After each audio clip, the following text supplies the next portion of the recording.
छठा अध्याय चातुर्वर्ण्य व्यवस्था, पृथ्वी विभाग और अन्न आदि की उत्पत्ति का वर्णन।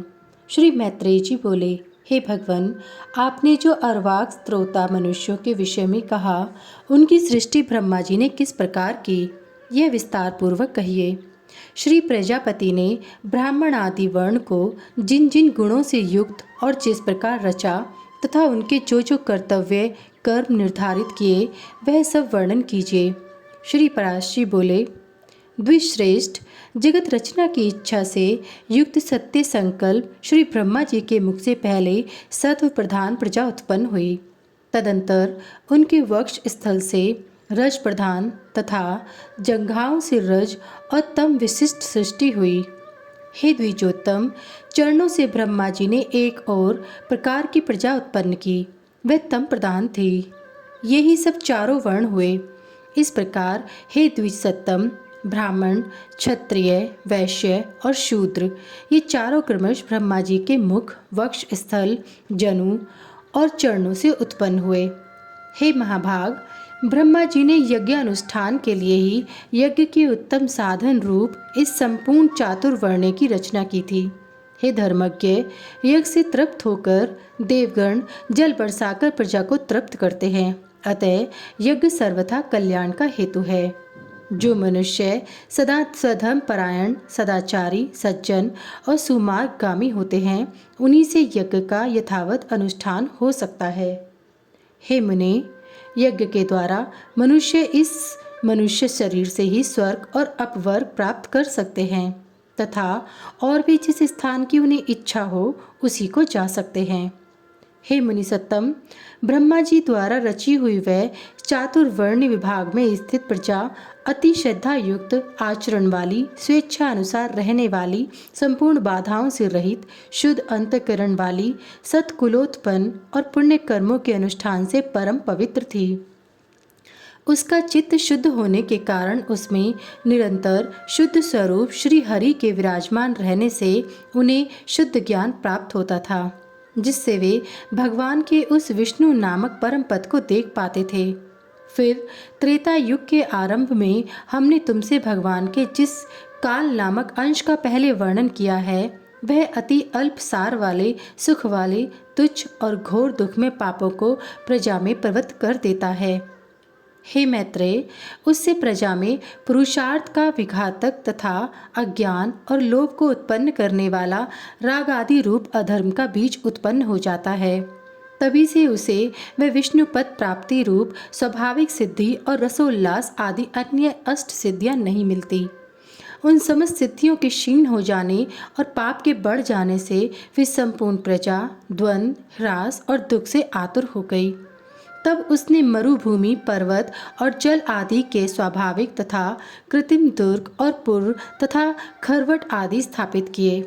हे महामते, उन पुर आदि को में शीत और घाम आदि बाधाओं से बचने के लिए उसने यथा योग्य घर बनाए। इस प्रकार शीतोष्णादि से बचने का उपाय करके उस प्रजा ने जीविका के साधन रूप कृषि तथा कला कौशल आदि की रचना की। हे मुने, धान, जौ, गेहूँ, छोटे धान्य, तिल, कांगनी, ज्वार, कोदो, छोटी मटर, उड़द, मूंग, मसूर, बड़ी मटर, कुल्थी, राई, चना और सन, ये 17 ग्राम्य औषधियों की जातियां हैं। ग्राम्य और वन दोनों प्रकार के मिलाकर कुल 14 औषधियां याज्ञिक हैं। उनके नाम ये हैं: धान, जौ, उड़द, गेहूँ, छोटे धान्य, तिल, कांगनी और कुल्थी, ये 8 तथा श्यामाक, समा, नीबार, वंतिल, गवेधु, वेणुयव और मरकट, मक्का, ये 14 ग्राम्य और वन्य औषधियाँ यज्ञ अनुष्ठान की सामग्री हैं और यज्ञ इनकी उत्पत्ति का प्रधान हेतु है। यज्ञों के सहित ये औषधियाँ प्रजा की वृद्धि का परम कारण हैं। इसलिए इहलोक परलोक के ज्ञाता पुरुष यज्ञों का अनुष्ठान किया करते हैं। हे मुनिश्रेष्ठ, नित्य प्रति किया जाने वाला यज्ञ अनुष्ठान मनुष्यों का परम उपकारक और उनके किए हुए पापों को शांत करने वाला है। हे महामुने, उनके चित्त में काल की गति से पाप का बीज पड़ता है। उन्हीं लोगों का चित्त यज्ञ में प्रवृत्त नहीं होता। उन यज्ञ के विरोधियों ने वैदिक मत, वेद और यज्ञादि कर्म सभी की निंदा की है। वे लोग दुरात्मा, दुराचारी, कुटिलमती, वेद विनिंदक और प्रवृत्ति मार्ग का उच्छेद करने वाले ही थे।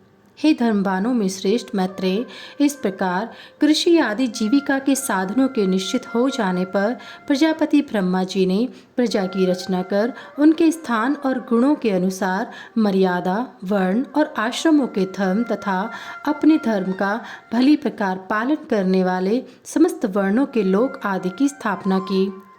कर्मनिष्ठ ब्राह्मणों का स्थान पितृलोक है। युद्ध क्षेत्र से कभी न हटने वाले क्षत्रियों का इंद्रलोक है तथा अपने धर्म का पालन करने वाले वैश्यों का वायुलोक और सेवा धर्म परायण शूद्रों का गंधर्व लोक है। 88,000 उर्तरेता मुनि हैं। उनका जो स्थान बताया गया है वही गुरुकुलवासी ब्रह्मचारियों का स्थान है। इसी प्रकार वनवासी वानप्रस्थों का स्थान सप्तऋषि लोक, गृहस्थों का पितृलोक और सन्यासियों का ब्रह्मलोक है तथा आत्मानुभव से तृप्त योगियों का स्थान अमरपद मोक्ष है। जो निरंतर एकांत सेवी और ब्रह्म चिंतन में मग्न रहने वाले योगीजन हैं, उनका जो परम स्थान है उसे पंडित जन ही देख पाते हैं। चंद्र और सूर्य आदि ग्रह भी अपने अपने लोकों में जाकर फिर लौट आते हैं, किंतु द्वादशाक्षर मंत्र ओम नमो भगवते वासुदेवाय का चिंतन करने वाले अभी तक मोक्ष पद से नहीं हटे। तामिस्त्र अंध, तामिस्त्र महारौरव, रौरव, असी पत्रवन, घोर, कालसूत्र और अवीचिक आदि जो नरक हैं, वे वेदों की निंदा और यज्ञों का उच्छेद करने वाले तथा स्वधर्म विमुख पुरुषों के स्थान कहे गए हैं। इति श्री विष्णु पुराणे षष्ठोऽध्याय।